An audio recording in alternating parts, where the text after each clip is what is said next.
Баршаларыңызға сәлем, қалдарыңыз қалай, амансыздар ма, ұстаған оразаларыңыз қабыл болсын. Бүгін оразаны бұзатын және бұзбайтын 70 амалымыздың соңғы топтамасына 6-шы шығарылымына келдік.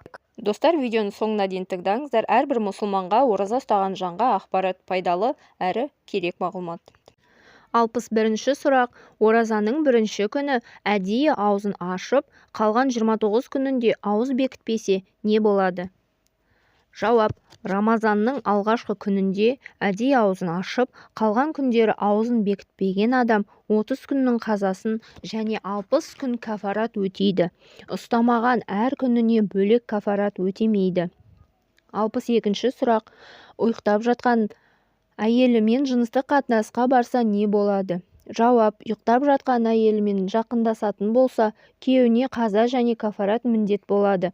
Әйеліне кафарат міндет емес. 63-ші сұрақ. Науқас адамға ауыз бекіту міндет пе? Жауап. Науқас адам ораза ұстауы себепті ауруы асқынып кетуден қорықса, аузын ашады, сосын сол күннің қазасын өтейді. 64-ші сұрақ.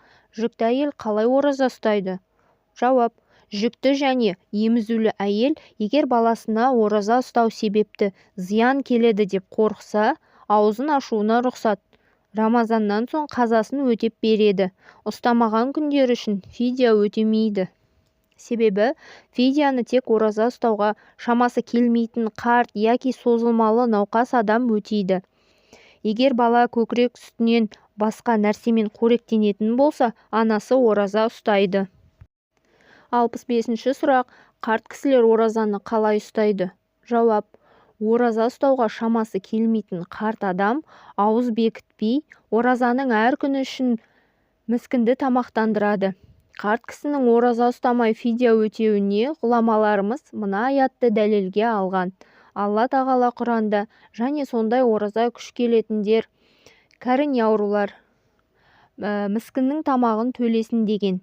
Оразаға күш келетіндер бұл аяттан шамасы келмейтіндер деп түсініледі деген ғұламаларымыз. Егер қарт кісі яки созылмалы науқас Рамазанның ішінде немесе кейін оразаға шамасы келіп қалса, алдын берген фидияның үкімі бұзылады. Өйткені фидия беру ораза ұстауға шамасы келмеген адам және сырқаты үнемлікке шарт етілген. 67-ші сұрақ. Қаза оразаға ниет қай кезден басталады? Жауап. Рамазанның қаза болған оразасына ниет міндетті түрде түнде жасалу тиіс. 68-ші сұрақ.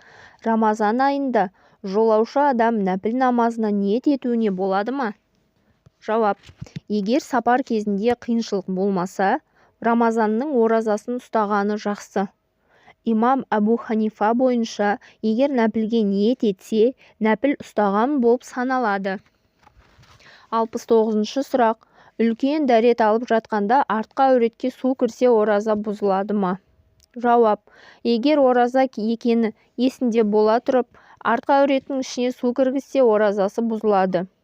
Бір күн қазасын өтейді. Ал егер есінде болмаса бұзылмайды. 70-ші сұрақ. Тістің арасындағы тамақ қалдығы оразаны бұзады ма? Жауап. Егер тіс арасындағы ет ноқат көлемінен кішкентай болса, оразаны бұзбайды.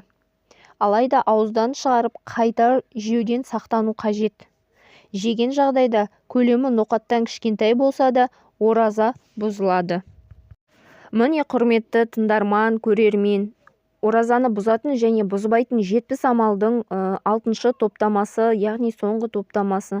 Көкейде жүрген сұрақтарыңыздың барлығын жауабын алдыңыздар деген ойдамын. Бұл сұрақ жауап Данияр Кенжеұлы ұстазымыздың кітабынан алынған. Ораза ұстаушыға пайдалы мағлұмат. Ораза ұстаушыға сәресін ішу сүннет саналады. Сахаба Амр ибн Астан жеткен хадисте Алла елшісі кітап иелері мен біздің арамыздың арасындағы айырмашылық сәресін ішу деген. Басқа бір хадисте 3 нәрсе пайғамбарлық әдетке жатады. Ол ауыз ашуды кешіктірмеу, сәресіні кешіктіру және намазда оң қолды сол қолдың үстіне қою деген. Ауыз ашуды тездету сүннет. имам Әбу Ханифадан жеткен риуаятта, егер күн бататын болса, ауыз ашуды тездету пайғамбарымыздан жеткен хадис негізінде сүннет саналады. Алла елшісі ол жайлы үш нәрсе пайғамбарлық әдетке жатады.